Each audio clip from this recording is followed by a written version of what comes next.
Check 1, 2. Okay.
Let us now settle into a spirit of worship with a moment of quiet to be followed by the music of Let Us Break Bread Together, played by Matthew Johnson, our music director and pianist. You are also invited at this time to light a silent candle of joy or sorrow.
Words by Philip Randall Gates invite us to our chalice lighting this day.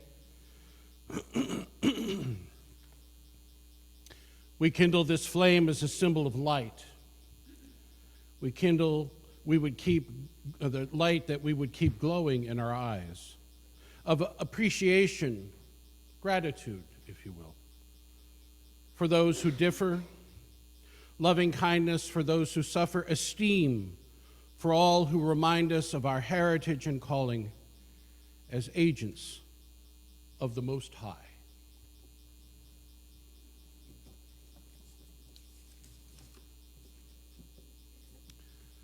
Good morning. Good morning. I'll take that. Welcome to the Unitarian Universalist Church of Worcester, a congregation of love, hope, and justice, inspiring people to take on the challenges of a changing world. My name is Aaron Payson, and I am honored to be one of the ministers of this congregation. We begin by acknowledging that in Worcester, Massachusetts, we work, learn, live, and worship on the seized ancestral homeland of the Nipmuc people, who survive and remain active as the Nipmuc tribe. We offer a special welcome to those of you who are new or visiting with us for the first time this morning. We are delighted that you're here. We hope that you will join us in Fellowship Hall down the hallway to my left, your right, following the service for refreshments and conversation. If you have questions or desire more information about this service or any of the ministries and programs of this congregation, please do not hesitate to ask. We invite you to fill out one of the pew cards found in the pews before you. These cards can be placed in the offering plate or given to one of our ushers or greeters this morning. For those of you joining us online this morning, we offer you a very special welcome. For safety purposes and so that we might come to know you better, as you are able, please do put your name on your video feed. Please take a moment to sign one of the attendance clipboards that are now being circulated. Though you're not obligated to sign, we appreciate your information and will use it only for church purposes. During the service, we offer an opportunity to share a brief personal joy or sorrow. If you would like yours to be read by me, please print it on one of the index cards in the pews and drop it in the collection plate as it comes around, or bring it forward during that time in the service. These cards will also be posted outside of my office to be shared with our friends at other services. And for those of you online, you are welcome to participate and encouraged to participate in this part of our service by placing a joy or sorrow in the chat. Please precede the joy or sorrow with the words, "Please read," so that we can find it quickly and include it as a part of that part of the service. In the foyer are listening devices and large print service programs and hymnals for those who may find their assistance beneficial. I think there are also a couple of cushions available for you who are allergic to wooden pews. I invite you to turn your technology now to worship mode. And finally, please note the announcements on the back of your order of service this morning. There'll be time for short verbal announcements following the postlude. We are so very glad that you are here and hope this morning is an opportunity for rest, reflection, and rejuvenation.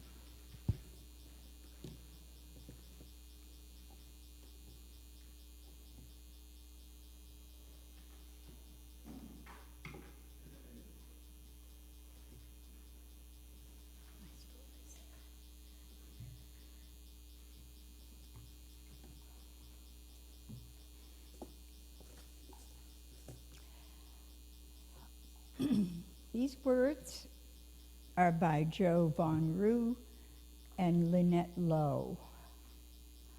Welcome to this space, this sanctuary of peace, where we come to not only create our best selves, but to also do the work of creating a beloved community.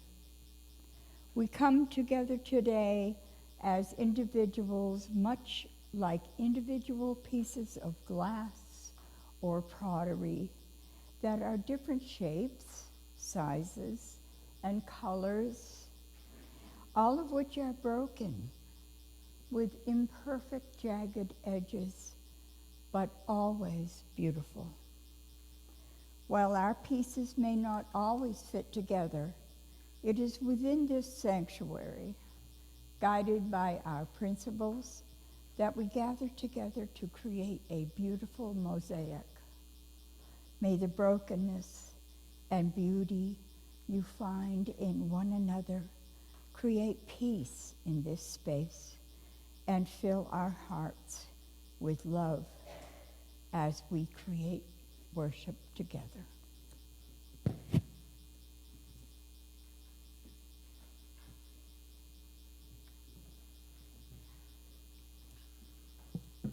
Would you please join together in our opening hymn found in your gray hymnals, number 360, Here We Have Gathered and Rise in Body or in Spirit.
We have a huge choir this year, but we can double it in size because I just heard you sing.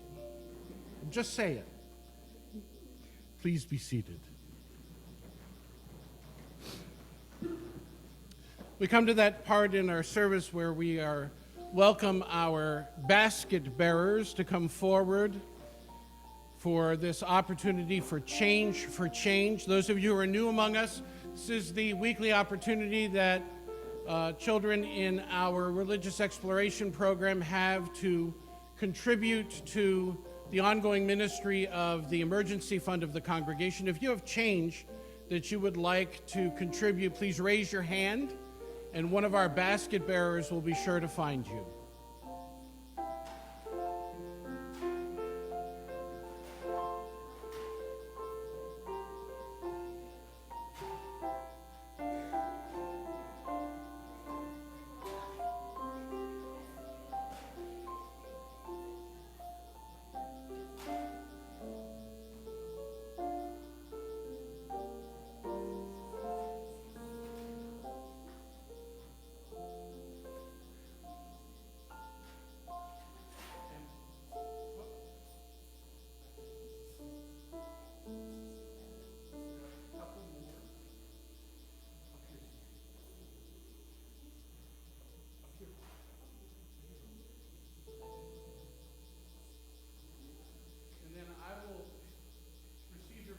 if I can, and you are invited to attend religious exploration at this time. Go now in peace, go now in peace. May the spirit of love surround you everywhere, everywhere you may go.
In preparation for this morning's service, I began with a search of my Google Drive.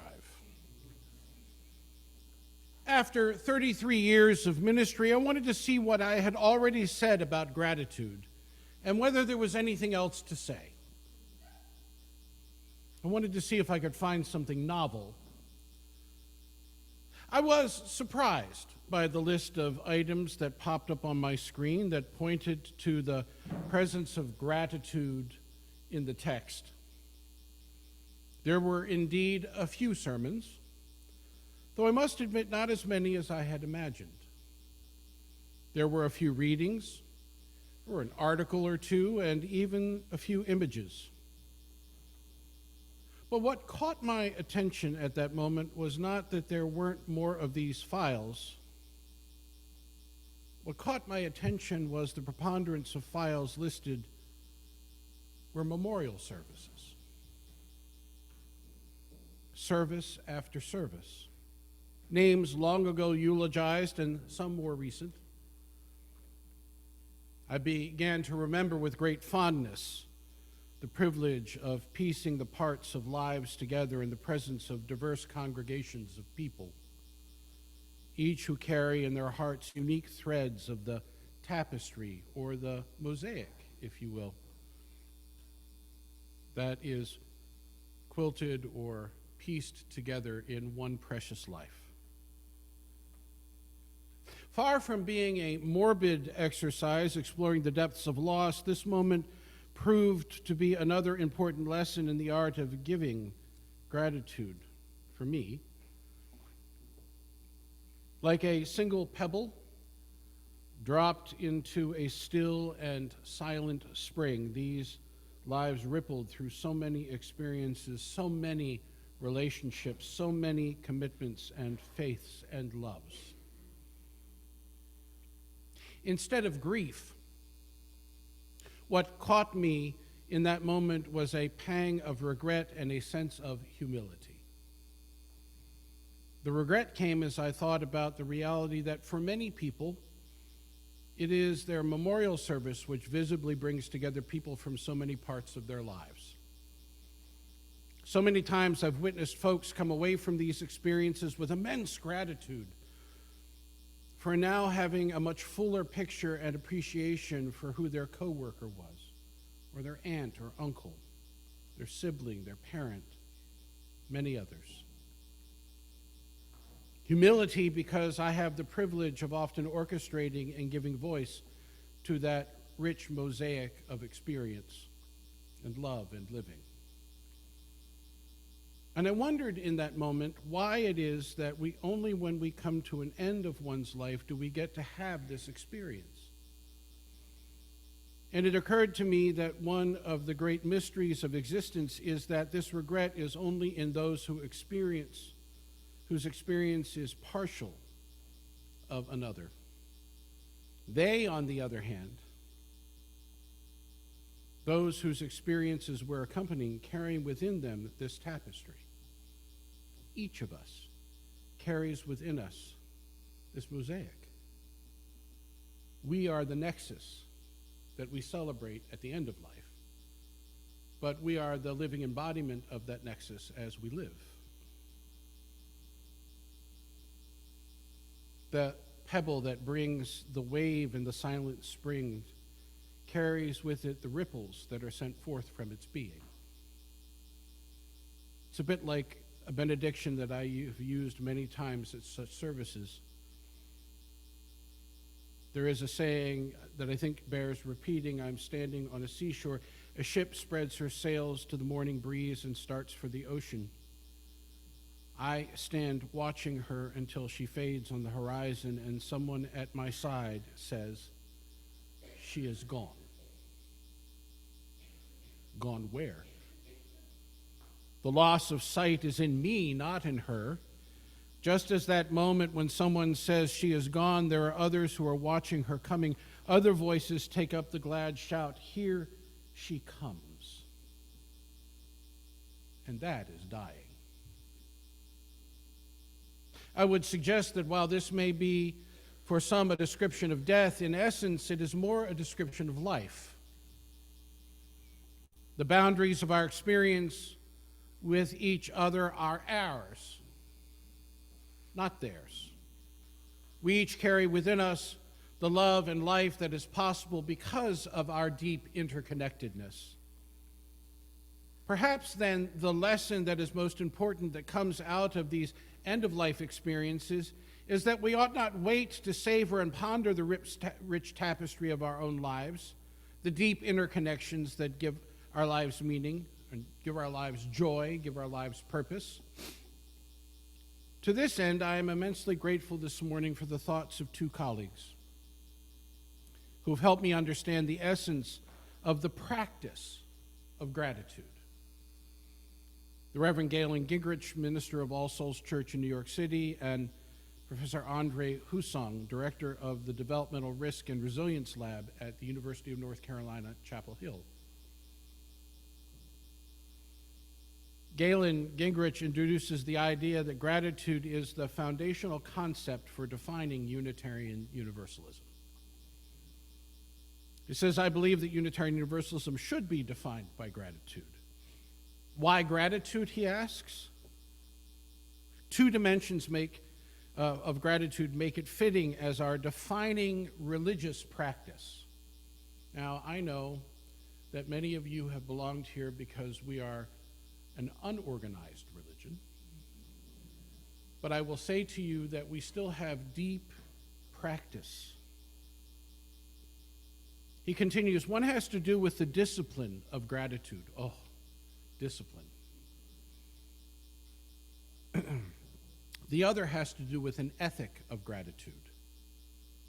The discipline of gratitude reminds us how utterly dependent we are on other people and the world around us for everything that matters. From this flows an ethic of gratitude that obligates us to create a future that justifies an increasing sense of gratitude from the human family as a whole. The ethic of gratitude demands that we nurture the world that nurtures us in return. It is our duty to foster the kind of environment that we want to take in and therefore become. The two forms gratitude takes in our lives, discipline and an ethic, are natural outcomes, says Gingrich, of the two elements of religious experience, awe and obligation. The experience of awe leads to the discipline of gratitude, and the experience of obligation leads to an ethic of gratitude. Here, my colleague is referring to his view on religion that is fundamentally related to the dual impulses of awe and obligation. He says, in my view, religion is constituted by two distinct but related impulses, a sense of awe and a sense of obligation. The feeling of awe emerges from our experiences of the grandeur of life and the mystery of the divine. This feeling becomes religious when a sense of obligation claims us, and we feel a duty to the larger life that we share. In theological terms, he says, religion begins as transcendence, which is the part about God, and then leads to discipleship, which is the part about the discipline of faith. He continues, there are many potential defining virtues from which we choose. Why gratitude? It has to do with the role of religion and the nature of the universe, he says.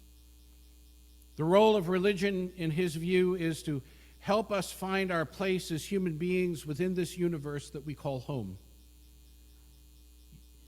He reminds us, you may recall, that the word religion does not mean to liberate or set free, but rather to bind together. Religion unites the purpose of our lives as human beings with the purpose that animates the universe. Religion unites the meaning of our lives as human beings with the meaning that pervades the universe. Religion unites the spirit of humanity with the spirit that keeps the stars shining, the planets spinning, the flowers blooming in springtime. He says, I believe that gratitude is an appropriate religious response to the nature of the universe.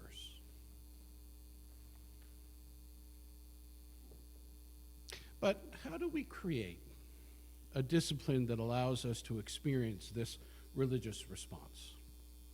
Here is where Dr. Hussong comes in a work entitled, and I love this, What Parents Neglect to Teach About Gratitude. She writes, being grateful means much more than just saying thank you. Remember the rudder piece? That is where it begins, but it doesn't end there.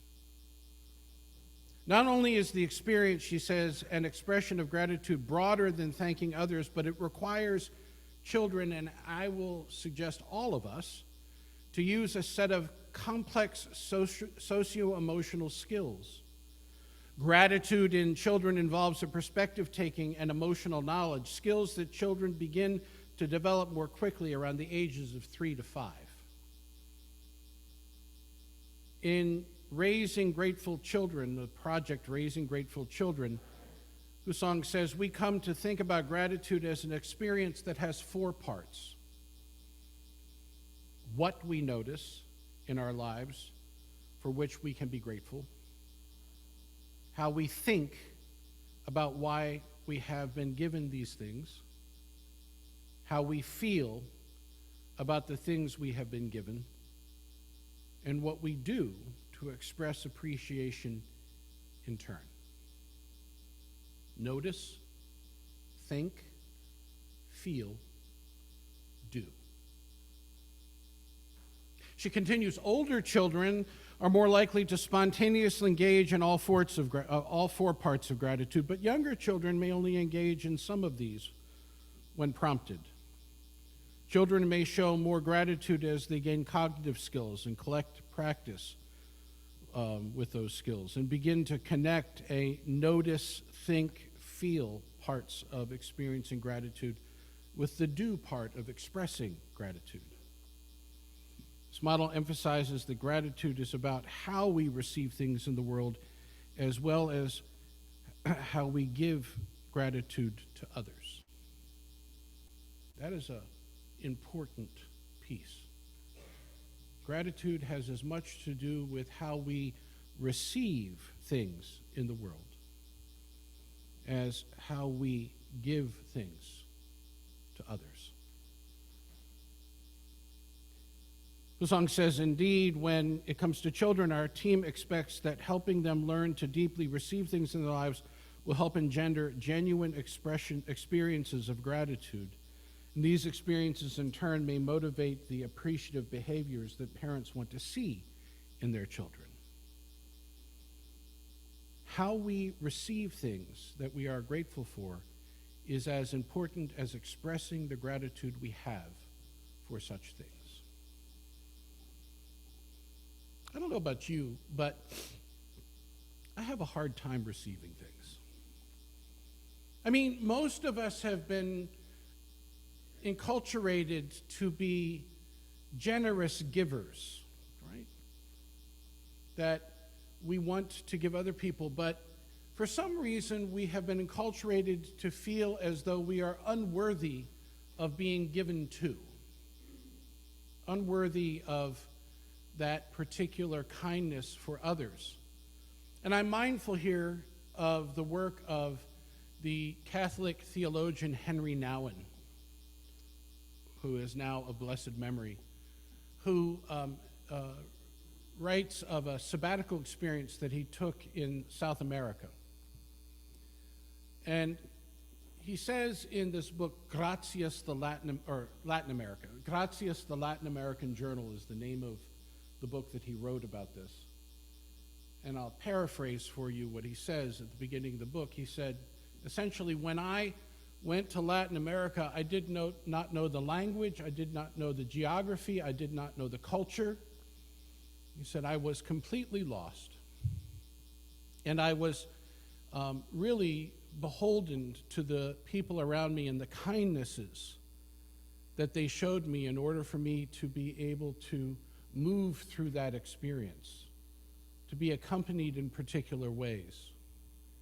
And he too was not a great receiver, if you will, except that he came to an awareness. He said, you know, sometimes we are the recipient of these particular kindnesses, and we become the vehicle through which other people recognize their own capacity for kindness.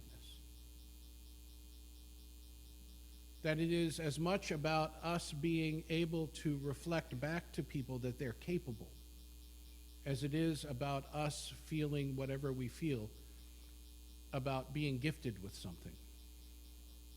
And I've had those experiences here many times where people have said to me, "That's the greatest sermon I've ever heard." That doesn't happen often. But, you know, and usually what it is, I love the music this Sunday, which is true, right? But I've had to learn over the years not to go, "Oh my God, what sermon were you listening to?" And instead say to them, "I'm so honored. Tell me what you experienced. You have been moved. I want to know more."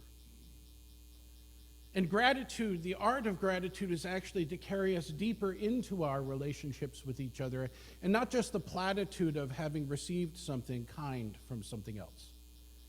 It ought to be the opportunity for us to say, "I want to know you better." Just like at the end of our lives, when we come together for that grand celebration of life, when we walk away saying, "I finally know this person more fully." But gratitude is the art of being able to do that before you die, if we take it up as the opportunity that it's meant to be.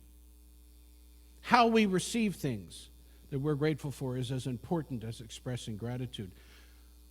Dr. Hussong poses a number of questions that assist in understanding the essence of these 4 parts of gratitude. You remember? The first one, notice. She writes, "What have you been given, or what do you already have in your life for which you are grateful? Are there gifts behind the material gifts for which you are grateful? Like someone thinking about you or caring about you enough to give you a gift." And gift in the largest sense of the term, right? Not just something, but maybe just friendship, knowledge, recognition. And then there is the thinking, right? How we think about why we have been given these things. Hussong says, "Why do you think you received this gift? Do you think you owe the giver something in return? Do you think you earned the gift because of something you did? Do you think the gift was something the giver had to give to you?" And then there is, how do you feel? And she says, does it make you feel happy to get the gift? What does that feel like inside? What about the gift makes you feel happy? And do. She says there is always a way. Is there a way you want to show how you feel about the gift? Does the feeling you have about the gift make you want to share that feeling by giving something to someone else? Now, this is about teaching children gratitude, but here's the thing. We were all children once, and those children live inside us. So it's really not just for children, is it? Because as we grow older, these basic tendencies that we're taught early on, or perhaps weren't taught early on, rise in us as habits, as ways of being.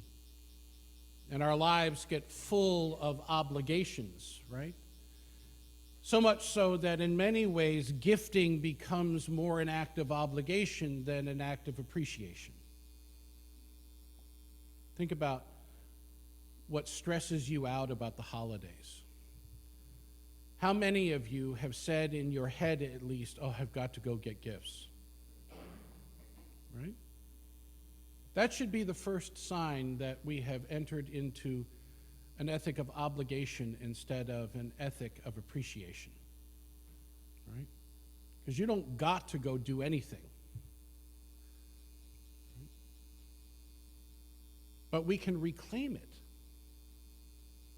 when we bring the presence of our thanksgiving, if you will, of our gratitude back into the central focus of our being. My father was the one who said to me about gifting, he has never in his life returned a gift. Now, I know this is controversial, right? And I know there are many reasons for returning gifts that have to do with sizes and colors, and whether or not you've already received the thing that you've gotten. Okay, I'm not going to argue with you about that. But I have always appreciated what my father said to me, which was, the gift given is not about the gift itself, it is about the intention behind it, and you cannot return the intention. And you cannot replace the intention. So he never returned a thing. Right? Despite the fact that when he was a young man and he had been away in the Air Force and came home for Christmas, every member of his family bought him underwear. So the other thing that he said to us growing up is, gifts of undergarments are not appropriate gifts, period.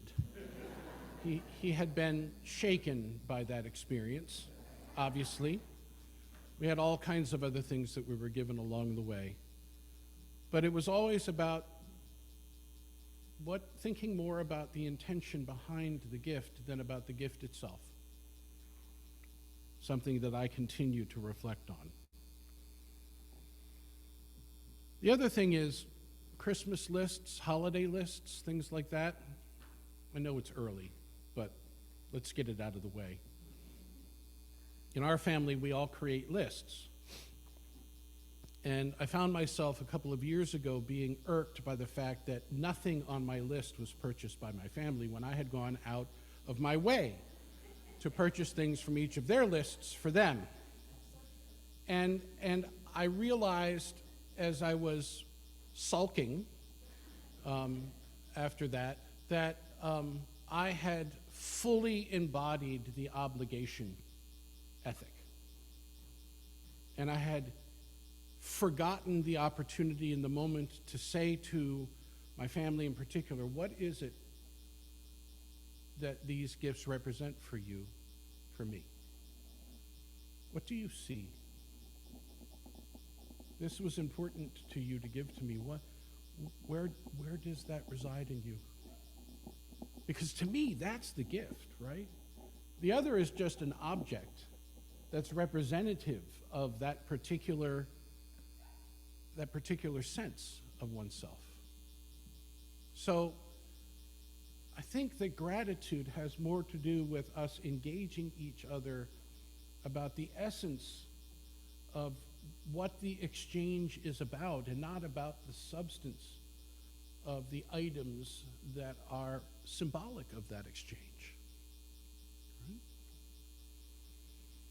So as we enter the season of gifting, indeed, all seasons contain this, but at this time of year, it's especially central. Might we consider the ripples of gratitude, the discipline, the ethic, the noticing, thinking, feeling, doing parts of the discipline of gratitude as we come together to express our deepest selves and share that which is most important about others with them. And may we take as much pleasure and effort to receive what is gifted to us as we put into getting gifts for others. Amen? Amen.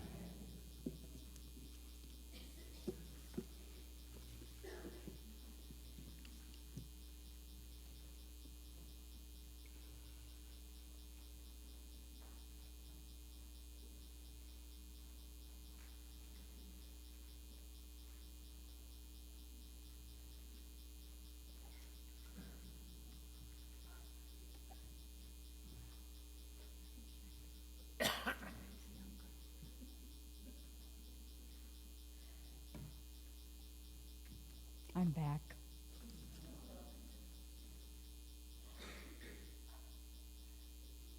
These offertory words are by Kristen Collins.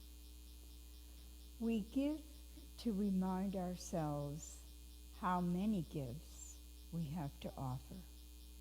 We give to remember that we are part of something bigger than ourselves. We give because we believe in music and sacred space. We give with the faith that together we have enough. For those of you who wish to contribute digitally, please text 508-231-5335.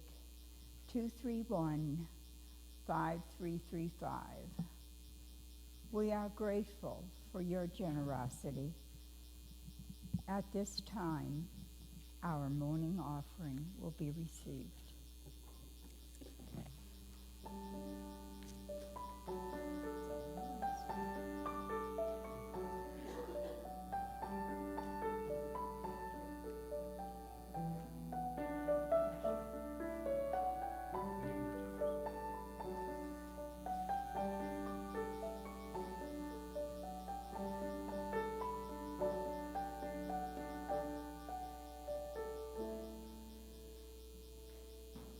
For breath, for life, for love, for health, for these things and more, we are grateful. For moments of peace, for ecstatic visions, for the impulse of creation, we are grateful. Forgiveness and grace, and connection and love, for these things and more, we are grateful. To walk when we can't, to see through the walls, even for a moment, we are grateful. For the impulse to share, for the need to receive. For these things and more, we are grateful. For light that appears without bidding each morn, after dark nights that seem like they'll never end. For each and every day, for each and every friend, for these things and more, we are in your grace. We are filled with your grace. Lauda, laude, lauda, laude, for these things and more, we are grateful. Lauda, laude, lauda, laude, for all of these gifts, we are grateful. Lauda, laude, lauda, laude, for these gifts, we are grateful. Lauda, laude, lauda, laude. For all of these gifts, we are grateful.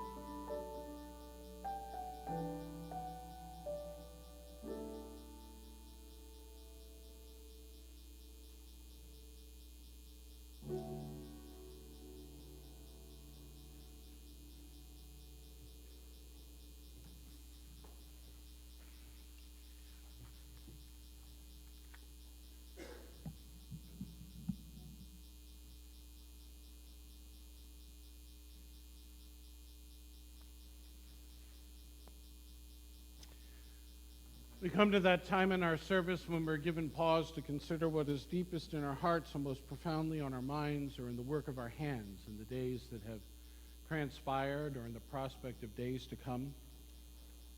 Joys and sorrows which touch us deeply and are given another measure of meaning because of our capacity to share them in the midst of a company that claims us as a cojourner. So I invite those of you who have joys or sorrows today to come forward and to speak briefly into the microphone, telling us first who you are so that those using our auditory enhancement devices or are online can also participate in this important ritual, and then to light a candle if you so desire. Are there joys or sorrows to be shared this day?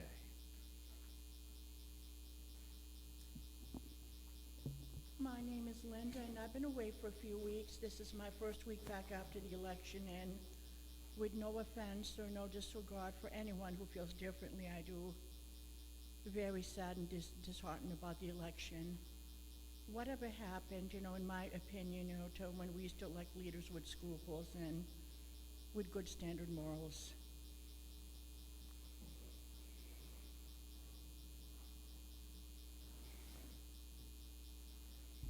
Good morning. My name is Pauline Corshane. I'm the shoebox lady. Last week we had 34 children to commit to buy gifts for out of the cockles of our heart. We had signatures for, out of the 34, we had signatures for 25. So we just have 9 more to go. And it may be that you think, well, the gifts will be too expensive. Perhaps you could share with another person to fill one box. I'm sure they all would be appreciative of what they receive. Being inner city kids. Thank you.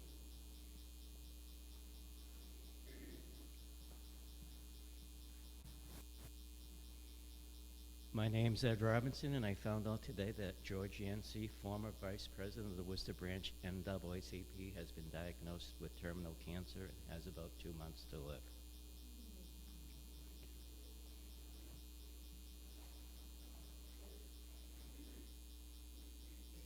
Hello, my name is Laura. Today I lit my candle for a veterinarian, Dr. John Ellis. He was 35 last week. He committed suicide due to the ever-going toxicity in the veterinary profession. I've been doing it for about 30 years, and it does take a toll. I mean, there's a lot of beautiful, wonderful people out there, but there's some really, really toxic people that we get the brunt of it.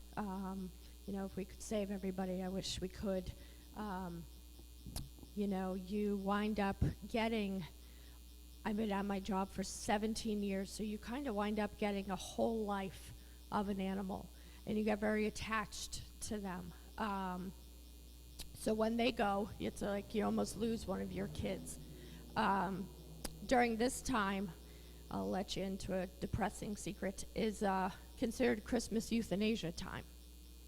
This is when your veterinary professionals watch your loved ones slow down. They can no longer go outside themselves. So usually by Thanksgiving to the New Year, that's when we have all our seniors go. And it definitely takes a toll. So just, be kind to everybody.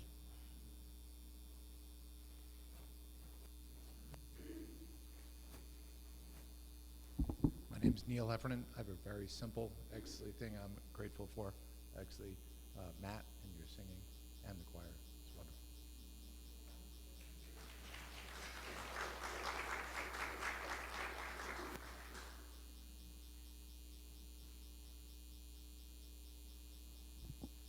Good morning, I'm Diane Mann. Thanks for the hugs for the people who gave me a hug this morning.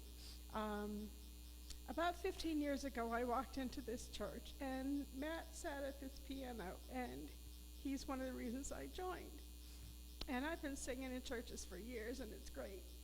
On Tuesday, I get started on a new drug that's an IV infusion drug for a condition I have.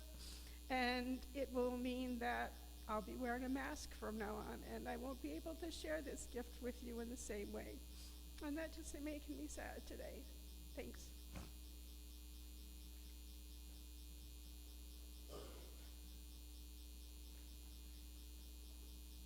Good morning. My name is Dawn Dowd, and I am here to share on behalf of our online community, but I want to share a thank you first. I wasn't here last weekend. I was experiencing something that I've experienced for many years, which I'm learning, thank you therapy, is an emotional trauma PTSD flashback.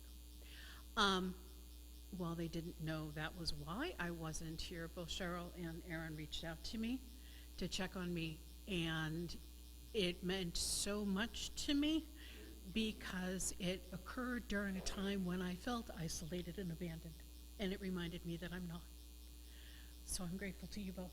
Thank you. I also want to take a moment and thank, I hope your name is Lauren. I think that's your name, and I'm so sorry, but in veterinary, my niece and her partner Sierra are at the moment at the vet caring for their elder cat who has been experiencing problems and is likely in a place where they're going to have to say goodbye. And so that's tearing at my heart. And the veterinary profession, I can't imagine how you do it. And it's so important, and I'm so sorry to hear that it is so challenging from so many other people. I could keep going, but I won't because we have other people who have asked to share also. So on behalf of our online community, I am sharing on behalf of Mary Paradiso, who says, my brother-in-law Alden died earlier this week after a difficult struggle with glioblastoma and multiple strokes. Please send healing thoughts to my sister Carol and family. Also Paul Marr, who writes, sorry I could not make it. Also, I was planning to host a Thanksgiving meal at my house. Thank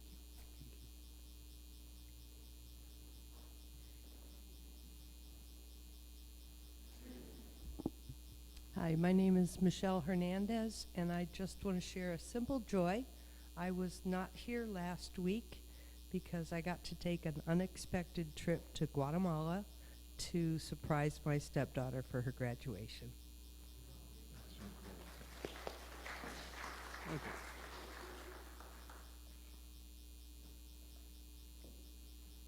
Hello, everyone.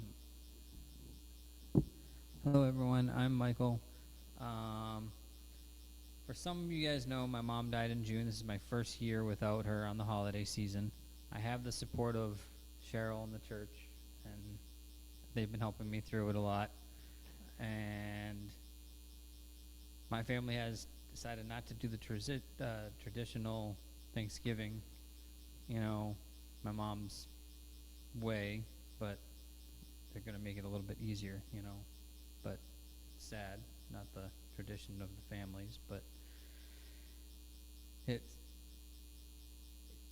yeah, you know, I give hugs for everyone that have lost, you know, family members around the holidays as well, you know, and yeah, I lit a candle for that, and you know, for everyone else that has lost family members and friends. Thank you. Thank you.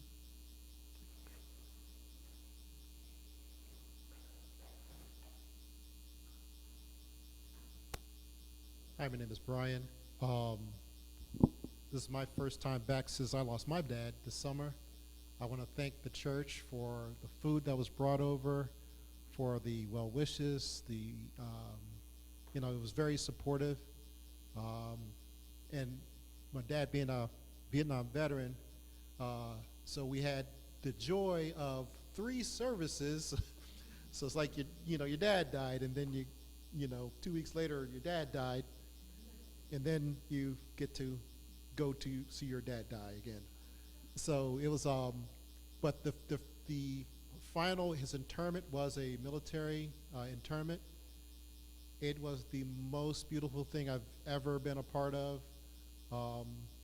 So yeah, he's gone, but you know, my pop was all right, and I really thank everybody here for their support, and those of us who are going through, you know, this first holiday, or maybe it's your 12th holiday without your parents. It's going to be all right, and it is all right. Thank you.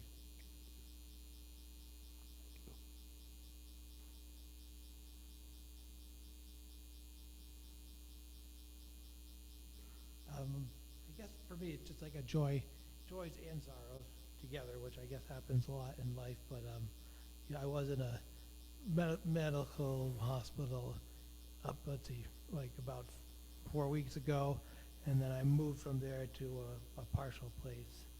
And I mean, I'm doing, you know, better now. I still have a lot of work to do, but you know, I have a lot of places I can go for support and people I can go to for support. So I'm pushing through and doing better, anyways.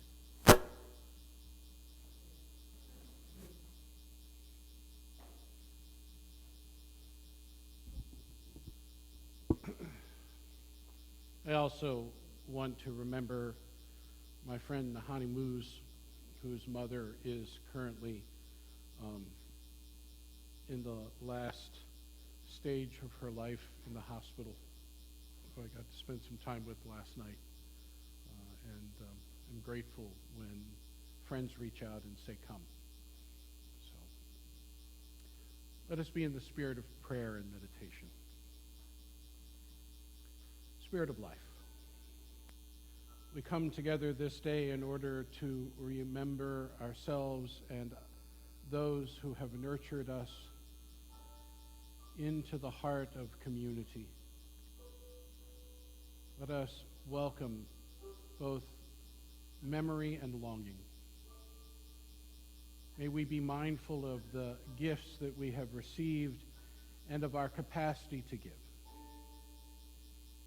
Let us practice the art of gratitude by remembering our deepest selves and how it is that we cherish the deepest part of each other in each moment in which we gather. In the coming days and weeks, as our spirits are swept into holidays and festivities, let us not lose the wonder of childhood, the gift of the Spirit in the season that calls forth in us wonder and awe and joy. For we are all capable of this. Amen. And blessed be.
Just to clarify, my prayer did not irk the choir.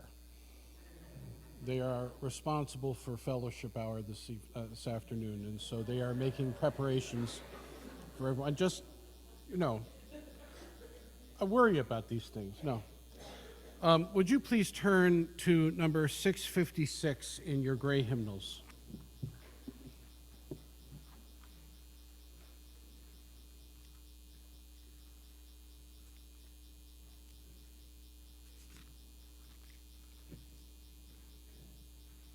These are the words of Percival Chubb. Once more the fields have ripened to harvest, and the fruitful earth has fulfilled the promise of spring.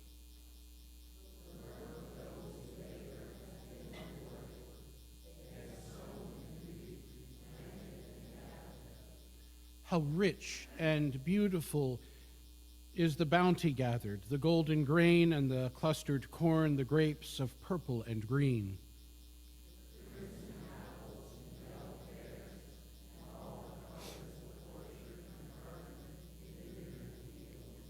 Season follows after season, after winter the spring, after summer the harvest-laden autumn.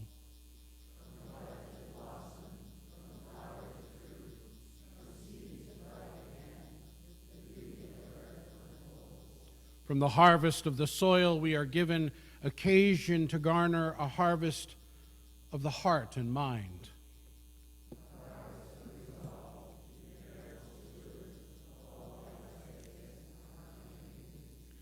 A harvest of reverence for the wondrous power and life at work in things that grow and in the soul.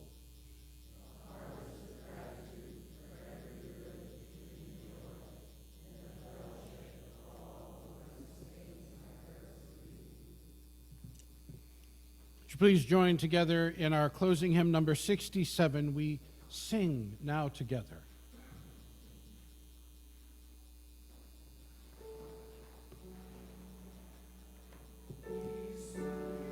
Now together a song of thanksgiving, rejoicing in goods which the ages have brought, for life that enfolds us and helps and heals and molds us, and reaches beyond the goals which our forebears once sought. We sing of the freedoms which martyrs and heroes have won by their name and their sorrow, their pain, the oppressed and befriending, our ampler hopes defending. Their death becomes a triumph, they died not in vain. We sing of the prophets, the teachers, the dreamers, designers, creators, and workers and seers. Our own lives expanding, our gratitude commending, their deeds and many more till their days and their years. We sing of community now in the making, in every far continent, region, and land, with flows of all races, all times and names and places. We pledge ourselves in confidence, firmly to stand.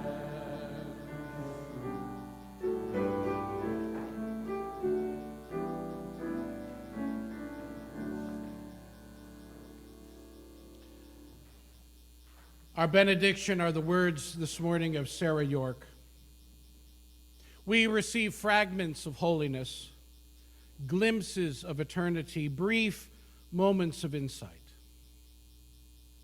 Let us gather them up for the precious gifts that they are, and renewed by their grace, move boldly into the unknown. Amen, and blessed be.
there are any short announcements at this time?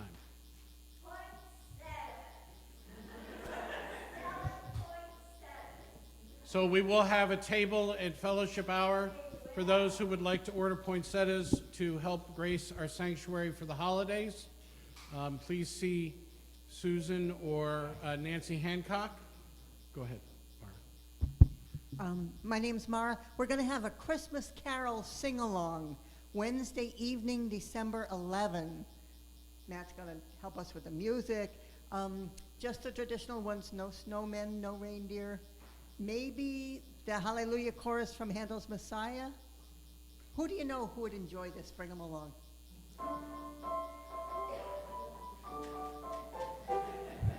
Not yet.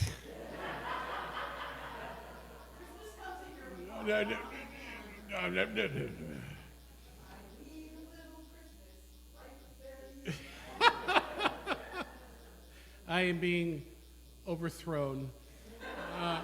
The other thing I want to say is that at 3 o'clock this afternoon at Zion Lutheran Church on Whitmarsh Ave in Greendale, there will be a Thanksgiving ecumenical community service that will feature combined choir, including the choir from this congregation and the ministers of this congregation, as well as ministers from 2 or 3 other congregations. So please do join us if you're looking for an opportunity to welcome in this season in ecumenical style. Well, since we've been talking about early Christmas things, I'm just reminding people, lunch with the minister is December 4th at noon for anybody who wants to come, and it's sort of a buffet. I'll be making the big pot of meatballs, and anyone else who likes to join, bring a warm or a cold salad, and we just have kind of a real blast. What are the rest of them going to eat?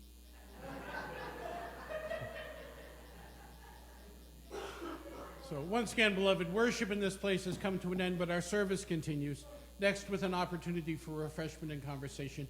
May yours be a very, very happy Thanksgiving.